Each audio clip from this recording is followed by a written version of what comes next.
Enfim, eu queria que você dissesse o seu nome e o sobrenome e qual é a confusão que as pessoas normalmente fazem quando pronunciam e escrevem teu nome, Dib. Tá. Meu nome é Dib Lutfi. Aí ela está me perguntando por que Luft, né? Porque às vezes até quando eu vou fazer um documento para tirar a identidade, alguma coisa assim que precisa do documento, eu falo Dib Lutfi, né? Mas a pessoa escreve Luft, não tem jeito, é Sina, né? Então soletra pra gente. Lutfi, Lutfi, Dib Lutfi. E Dib, qual era a relação que você tinha com o cinema quando você era criança? Você costumava ir ao cinema? Que filme você Ia gostava ver seriado, era todo domingo, matinê, em Marília, interior de São Paulo. 50 centavos a entrada e R$1 a inteira. Eu juntava um dinheiro para ir no cinema, para chegar e ir com os irmãos e tal. E tinha um seriado, né, daquela época, Capitão... Esqueci o nome da pessoa. É um capitão. Corta um pouquinho que era bom lembrar. Então, Dib, então você ia ao cinema com seus irmãos? Ia pro cinema e tal, e depois era pipoca, aquelas coisas de cinema. Era um programa que marcou, né? É uma coisa diferente de sair de casa, da brincadeira de casa, da rua e tal, ia pro cinema.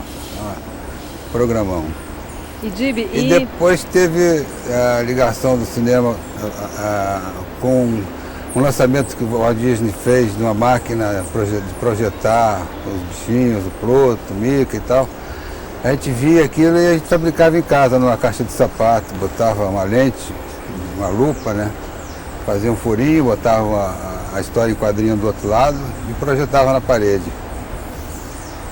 E aí foi passando, a gente brincando com isso, fazia desenho em papel transparente, papel celofane.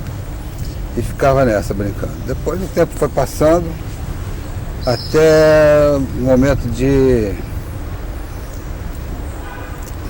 prender a câmera, né? Meu irmão trabalhava na TV Rio, era ator lá e tal, e soube de um curso de câmera, fui para lá e fiquei fazendo câmera lá. Fiquei lá uns 3 ou 4 anos aprendendo a câmera. E a primeira câmera que eu fiz depois do curso foi a câmera travada, parada, era um telejornalismo que ficava ali, o locutor lá parado, fixo e tal, e o fato de acender a luzinha, que era a coisa de ir pro ar, né, que era ao vivo, aquilo ali foi uma emoção muito grande, né, a primeira vez que entrou no ar e tal. E como é que foi essa primeira vez? Você ontem estava... Oi? Primeira vez que você disse que foi uma emoção lá quando você estava no set... no jornal e que era uma expectativa grande porque era a primeira vez que você estava... Era na TV Rio, então eu fiz o curso da TV Rio, fiz todos os exercícios que era necessário fazer, com Armando Barroso, professor, que era o câmera também, avião.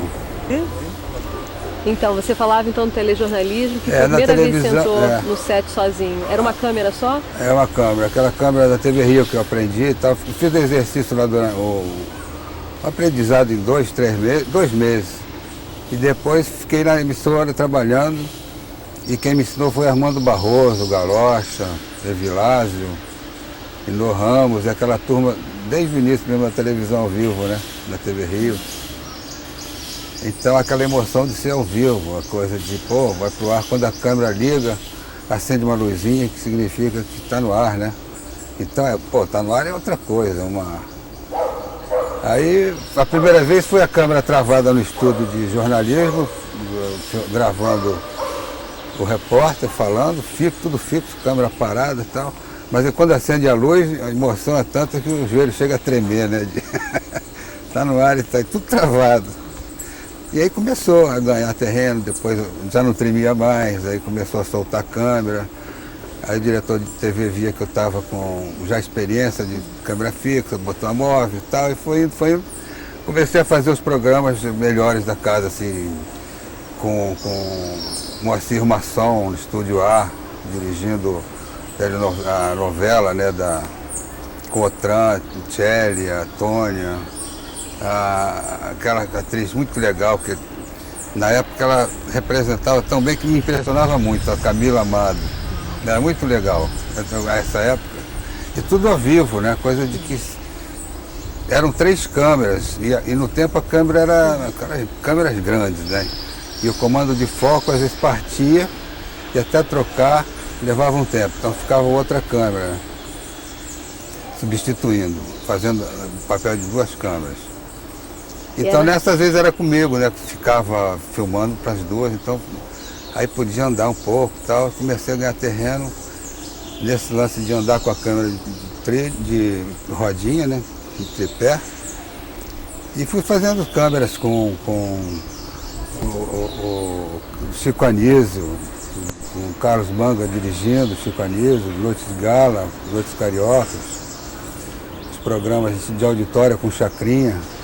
A minha prática na câmera, a minha rapidez na câmera, foi aprender com Chacrinha, né? A gente fazia brincadeira com os câmeras, sabia qual era o problema do câmera, então ele procurava dar um drible, né? E também teve da Lídia Matos, que era programa de auditório, Lídia Matos e Urbanos, no Rio 5/5. Lídia Matos e Paulo Lois. E essa coisa que a gente, no começo, a gente nunca esquece, né? Eu tenho assim, o maior prazer de ter feito câmera ao vivo, porque é uma outra coisa, né? Praticamente como de cinema, né? Que você está rodando e aquilo vai valer, né? Então essa sensação dessa época da televisão, do cinema e tal, a gente sente na hora que está rodando a imagem, né, que vai ficar uma real, a coisa real que está acontecendo, né? Coisa que está pegando a expressão de todo mundo, pegando tudo que o diretor quer, fica registrado. E se não tiver essa visão da televisão ao vivo, ou então do cinema, que é o plano, que vai valer e tal, facilita, né? Porque você sabe quando a coisa está boa. E quando o diretor também está sincronizado com esse lance, né? Porque fica a coisa fica com o lance do set, né? O pessoal todo que está trabalhando, seja 3, 4 pessoas, 5, 10, 20, ou quantos estiverem no estúdio, num set como aqui, somos em 4 e tal. Essa coisa aqui que fica com a câmera rodando e o ator interpretando e tudo que tem, o diretor e aquela coisa toda, fica numa união que qualquer coisa, cada um dos membros sente, né? Se a representação for de um jeito que todo mundo fique atento, porque quando você olha em volta do set, todas as pessoas estão ali vendo a cena, mas com uma força assim de querer que aquela coisa se realize naquele plano inteiro. Fica não sei qual é a palavra não, mas fica uma coisa registrada que é o cinema, né? Essa coisa de fazer a imagem e registrar aquilo, mas o bom momento de uma foto, por exemplo. Bresson, né? Quando bate uma foto, está tudo ali. Então esse momento da expressão de todos os atores do cinema, de televisão, tudo ali, o que vale é esse momento, né? É um plano inteiro, seja de 5 segundos, 4 minutos, tudo tem que estar sempre com esse clima. E Dib, no caso você depois me disse que começou a se interessar pela fotografia, né? Que você começou a... Eu fazia câmera na televisão e aos poucos eu ia vendo os fotógrafos que iam para fotografar, ficavam analisando e tal. E na época não tinha curso de fotografia, não tinha como aprender, a não ser por informação, por amigos e tal. Aí conheci o fotógrafo Lau Lopes, começou a me dar umas dicas, o Inô Ramos, o Roni, tudo trabalhava na televisão. Aí fui indo por informações, comprei uma câmera, montei um laboratório, tudo meio precário, mas era funcional, né? A química estando certa, a precariedade de repente de uma lente ou de uma luz e tal, no início não faz tanta diferença, né? E aí comecei a fotografar. E a primeira foto, sempre tem a primeira, né? Primeira foto, quando bota na banheira que começa a aparecer a imagem, é uma satisfação grande, né? A foto que eu fiz e tal, fica ali. Como quando eu montei o primeiro rádio também, antes de tudo, né? Quando eu liguei o rádio que eu montei, também é uma sensação igual. Esse prazer que dá, né? Fotografia saindo. E aí depois disso aí comecei a aprender mais, né? Além de revelar a exposição, efeitos no laboratório, com Lopes, com Penido, que era de cinema, que revelava, na época não tinha vídeo, então o repórter ia com a câmera de cinema, 16 ou 35, tinha época de 35, depois passou a 16. E filmava já o plano quase que pronto, 3 segundos para cada plano. Você vê que o jornal antigo, todos os planos são 3 segundos, 4 no máximo. Então a câmera tinha que fazer o mínimo de, quer dizer, não rodar tanto um plano. Basta registrar aquele momento, né, principal. Então o momento que está dizendo, 3 segundos de um assunto, do que o cara está vendo, já registrou. Então, era 1 minuto que ia para o ar. Ele ia para filmar 1 minuto, levava 30 metros de filme. Então, você falava então que você saía como repórter.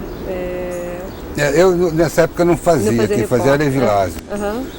E aprendi muita coisa com o Evilásio nessa época. Também queria ver a máquina de filmar, repórter cinematográfico, isso, né? Uhum. Na época era câmera de cinema e tal. Então ele trabalha nessa época. Eu me lembro que eu estava fazendo um programa sobre TV Escola. Ele me pediu, eu estava mais ou menos como assistente de produção para fazer lá um programa de amostra e tal. E aí eu tinha uma sequência para fazer lá no Itamaraty. Aí ele foi comigo, escalaram lá, foi Vilas. Aí quando eu vi as imagens do cara, nossa senhora. Como é que você reconhece boas imagens? Esse cara é legal. Ele agachado com a câmera, com a lente fechada, né? Que eu queria o close do cisne, foi pedida lá do roteiro, o cisne no lago e tal. Ele fez umas imagens ali, baixado e tal, fechadinho, pegou o cisne inteiro de longe. E, pô, o cara é legal. Aí ficava com ele, olhando o que ele fazia, sabe? E aí começou por aí. Agora, quando eu comecei a ver essas coisas, na época da televisão, né? E com a fotografia, o meu irmão, que estava trabalhando na televisão também, resolveu fazer um curta-metragem, Menino da Calça Branca. E era o Sérgio Santos, o Vitor Santos, que era o fotógrafo. E a câmera 2C, a reflex. Primeira vez. A gente falava do curso. Vou dar uma golada aqui. A gente não vai ter tanto tempo assim. Não, então deixa. Acho melhor a gente pegar direto o cinema. Ok. Aí o Sérgio foi fazer o Menino da Calça Branca, eu fiquei de assistente, comecei a aprender como carrega chassi, como é que era a câmera e tal. E sob a orientação do Vitor, né?